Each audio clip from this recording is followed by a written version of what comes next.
Olá! O vídeo a seguir é um texto do Substack do Renato Trezoitão. Caso você queira ler o texto, deixarei o link na descrição ou nos comentários.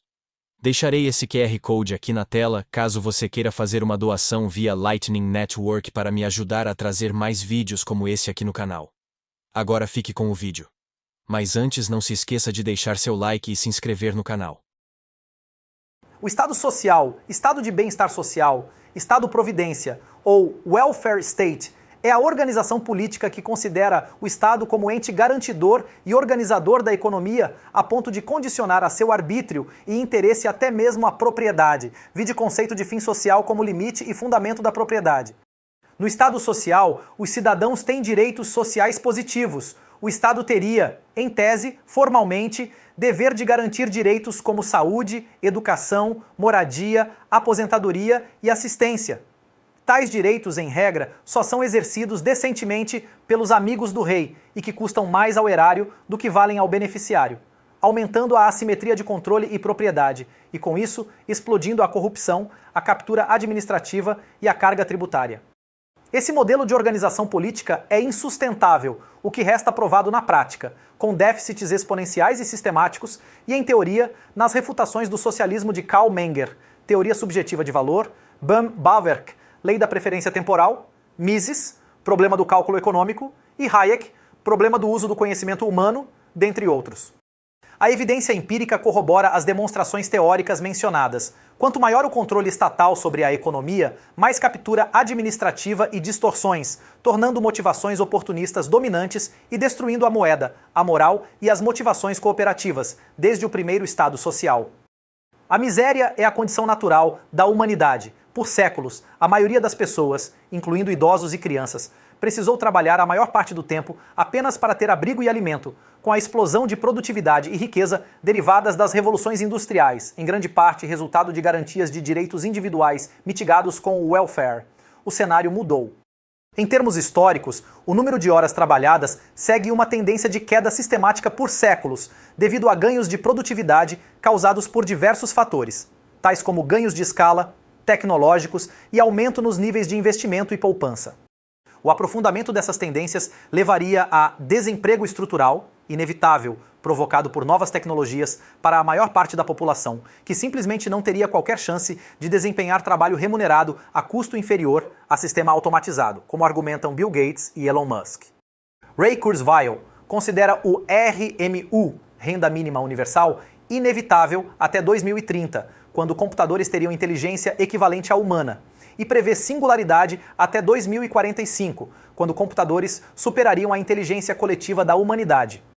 Mesmo que não haja aumento do desemprego estrutural, a maioria da população do Brasil já é desocupados, 38% ocupados, incluindo aí subocupados e ocupados em atividades que não geram qualquer riqueza e só existem devido a regulações. E com o envelhecimento sistemático, sem eliminação de regulações e direitos sociais, como trabalhistas, a tendência é apenas piorar.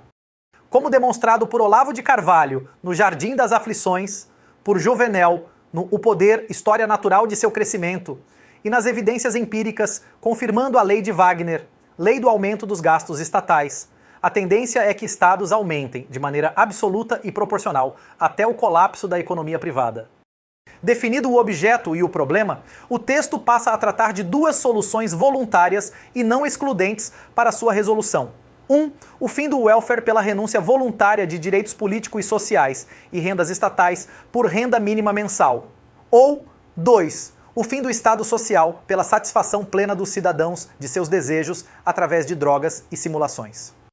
Ofertar renda mínima universal para os cidadãos que renunciem a exercício de direitos políticos e sociais que custam ao erário mais do que valem para os beneficiários devido a ineficiências estatais como balde furado e perda de peso morto é a maneira de reduzir sistematicamente o Estado Social e acabar com estímulos perversos de maneira voluntária.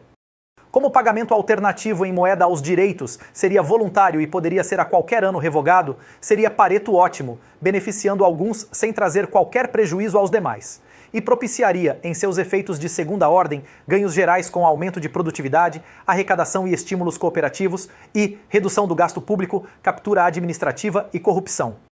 Como os direitos custam mais ao erário que valem para os beneficiários, como nos cursos universitários nas federais, que custam 400% do valor de particulares equivalentes, a tendência é que mesmo com o aumento em valor real sistemático do RMU, os gastos públicos fossem sendo sistematicamente reduzidos, como as distorções resultantes dos direitos sociais, aumentando a produtividade e reduzindo a corrupção e dominância de oportunismo.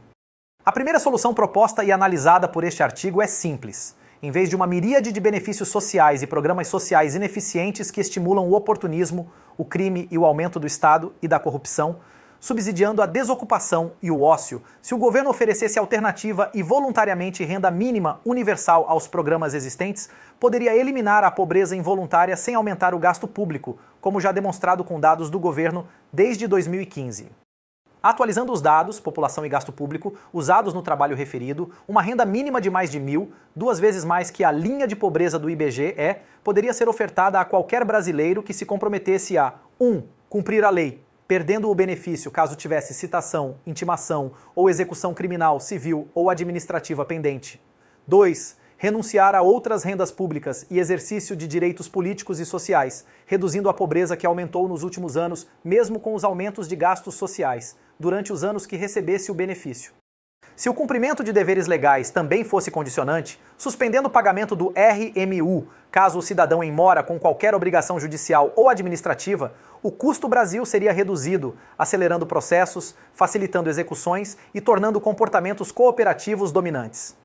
Um cidadão que tivesse garantida renda mínima igual ou superior ao salário mínimo legal já teria, em tese, seu mínimo existencial garantido e não haveria motivos para opor que condição para recebimento destes valores fosse a renúncia de direitos sociais, previdenciários, trabalhistas e assistenciais, inclusive ampliando brutalmente a sua possibilidade de trabalhar e produzir riqueza, livre dos elevadíssimos custos sociais, que impõem taxa mínima de desemprego e desocupação, impedindo jovens e pobres de se qualificar, ganhando experiência. Também não há razão para se opor à sua renúncia de exercício de direitos políticos, primeiro porque não renuncia ao direito, apenas seu exercício, e pode voltar a exercê-los a qualquer momento renunciando à renda mínima. Sendo sustentado pelo erário, votar seria tanto julgar em causa própria, e se tal dispositivo se estendesse a aposentados e servidores, também reduziria amplamente estímulos oportunistas, quanto estímulo ao oportunismo, sendo que ele preferiu ser recebedor líquido em vez de contribuinte. Os dados da Lei Orçamentária de 2013 indicavam que, sem aumentar os gastos estatais, apenas dividindo o gasto assistencial total da União somado às rendas impróprias pelo número de beneficiários potenciais com renda inferior ao RMU potencial, 98 milhões, o resultado foi R$ 4.996,54 por ano, ou R$ 416,37 por mês. O salário mínimo na época era R$ 678 e a linha de pobreza R$ 291.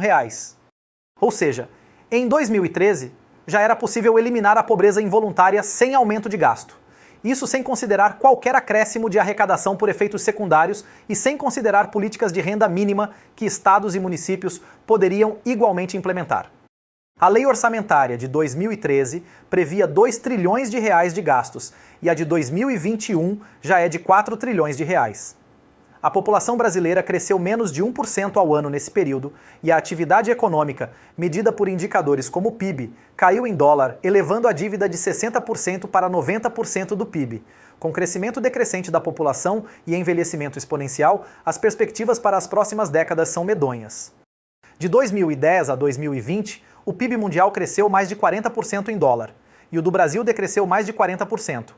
O aumento da dívida com estagnação do PIB certamente indica uma menor capacidade de implementar políticas por governos e empobrecimento sistemático do país em seu período de bônus demográfico, quando há mais proporção de pessoas em idade produtiva. Ao mesmo tempo, serve de diagnóstico de que as políticas atuais, além de ineficazes a combater a pobreza, também garantem a perpetuação da estagnação econômica e institucional. A solução privada para a pacificação social de massas desocupadas e sem oportunidades políticas ou econômicas é oferecer fuga da realidade cruel, videogames, política partidária, fofocas de subcelebridades e de crimes macabros, futebol e esportes praticados por terceiros, filmes, novelas, Big Brother, OnlyFans e sex dolls. Todas essas distrações tendem a ser absolutamente superadas por experiências com drogas ou realidade virtual, como o metaverso, combinadas com tecnologias de interfaces de máquinas com cérebros, como a Neuralink. A legalização e até subsídio de drogas como política pública é muito clara na epidemia de opiáceos dos Estados Unidos e seu papel para o fim da República. Após 2020, não é mais possível negar o poder político da Big Pharma e sua capacidade de captura administrativa. Políticas de pão e circo para pacificação social de massas desocupadas e sem perspectivas de progresso existem há milênios. Porém, com as novas tecnologias, eles tendem a atingir novos patamares. Se OnlyFans proporcionou vídeos e áudio de mulheres, às quais os clientes nunca teriam acesso sem pagar dezenas de vezes mais, Sex Dolls tem potencial de oferecer, além de visão e audição, tato e olfato. E a realidade virtual, com interface de máquina no sistema nervoso, tem potencial de proporcionar a experiência plena em todos os sentidos, inclusive superior, em vários aspectos, ao potencial da realidade. Se a tecnologia de interfaces entre máquinas e sistema nervoso cumprir seus objetivos, logo, as experiências virtuais cotidianas de sexo, comida e relações sociais, em vários aspectos, superarão as reais, impactando brutalmente em mercados, vez que inicia a economia da abundância em civilização pós-escassez, mercado em que o custo marginal tende a zero, que bilhões de pessoas podem ter a experiência de comer a lagosta ou possuir a melhor mulher do mundo, ou uma mulher melhor que qualquer mulher que já existiu, vez que essa lagosta é apenas uma simulação. Na realidade virtual, com interface com o sistema nervoso, você poderá ter a garota dos seus sonhos à sua disposição, ou 3 delas ao mesmo tempo, com idades diferentes, em seu harém. Ou poderá ser o super-homem penetrando a cloaca de dinossauros. O que puder ser imaginado poderá ser programado e, então, experimentado com os 5 sentidos. A tentação para passar o máximo de tempo possível nesses ambientes será brutal, como a dominância econômica e política dos meta-capitalistas que as controlarem. As fugas da realidade, sejam através de ideologias, religiões, simulações ou drogas, sempre foram e tendem a continuar sendo as alternativas privadas para aqueles que se veem sem oportunidades de desenvolvimento pessoal, econômico ou político. Kurzweil avisava desde 2012 que se as interfaces entre máquina e sistema nervoso trouxerem ganhos de produtividade, inteligência e rendimento físico, aqueles que se recusarem a receber esses implantes passarão a ser marginais miseráveis apegados a métodos obsoletos, como comunidade Amish que prefere viver sem usar energia elétrica. Para este mesmo autor, o passo seguinte para a perpetuidade seria o download de sua consciência para que pudesse ser baixado em realidade virtual, robôs ou substitutos a qualquer tempo ou até simultaneamente. Nessa visão, com o fim do trauma da morte inevitável, a humanidade estaria livre de religiões convencionais e com o fim da escassez, não haveria mais sentido para considerar relevante religião política. Como demonstrado, o welfare é insustentável e todas as experiências de estados sociais terminaram em colapso moral, social e econômico devido às distorções e assimetrias de propriedade e controle que produz. Na usual analogia do condomínio, que os porteiros não apenas votam, como são maioria, tendem a sempre votar para que haja aumentos da taxa condominial, dos benefícios e número de porteiros, até que o valor de cada unidade seja destruído, os condôminos evadam e o condomínio colapse, exemplificando a tragédia dos comuns. Foram apresentadas 2 saídas, não excludentes e voluntárias, para resolver o problema. A. Uma pública em uma proposta para que o governo oferte mesada, RMU, em troca do exercício de direitos políticos, sociais e rendas estatais, em que voluntariamente entes estatais poderiam extinguir gastos sociais gradualmente, renunciando a eles. E B. Uma privada, em que grandes corporações cantilionárias passam a controlar grande parte da população desocupada, mantendo-a em fugas da realidade, seja através de drogas ou simulações, como o metaverso, onde todas as demandas podem ser virtualmente satisfeitas com custo marginal zero, ou seja, sem o problema da abundância. Uma vez satisfeitas as necessidades conscientes da maioria das pessoas, elas não têm mais motivação de participar da sociedade política nem de professar religião política, abrindo caminho para a restauração das democracias em repúblicas, ou oligarquias dos controladores das massas, Big Tech e Big Pharma. Por séculos, os 3 principais mercados foram de pessoas, escravos, terra com servos, ou venda direta da mão de obra por livres, armas, poder e liberdade, e drogas, prazer e alívio de dor. E as perspectivas indicam que devem continuar sendo, até no metaverso. A alternativa às soluções voluntárias apresentadas é a violência. A alternativa à política que torne comportamento cooperativo dominante é corrupção e subdesenvolvimento perpétuos. Bom, e esse foi o vídeo de hoje. Caso você queira ajudar o canal, mande uma doação através desse QR Code, via Lightning Network, para me ajudar a trazer mais vídeos como esse. Até o próximo vídeo.